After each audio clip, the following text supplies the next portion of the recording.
उत्तर प्रदेश की लखीमपुर खीरी से एक ऐसा अनोखा मामला सामने आया है जिसे देखकर आप भी दंग रह जाएंगे।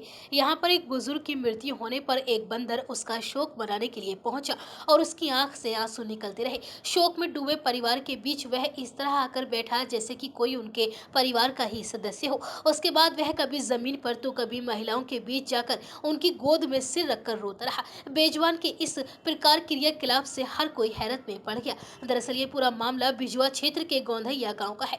यहाँ रहने वाले 60 साल के चंदन वर्मा की मृत्यु सोमवार शाम को हो गई थी। चंदन पैरालाइसिस अटैक के बाद बीमार अवस्था में करीब 2 महीने से बिस्तर पर थे।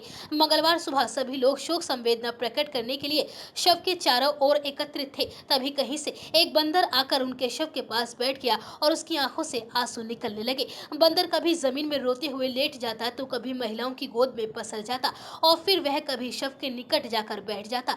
बंदर के इस प्रकार के कारनामे को देख हर कोई हैरत में था। परिवार ने बताया कि करीब 4 साल पहले चंदन जंगल किनारे अपने खेत पर जाया करते थे। वहीं पर वह बंदरों को रोजाना खाना खिलाया करते थे। वहीं एक बंदर अक्सर उनके पास आकर बैठ जाता था और जब वह खेत से घर वापस आते थे तो कुछ दूर तक उनको छोड़कर जंगल वापस चला जाता था। जब उनको पैरालाइसिस का अटैक पड़ गया तो वह बिस्तर पर ही रहते थे।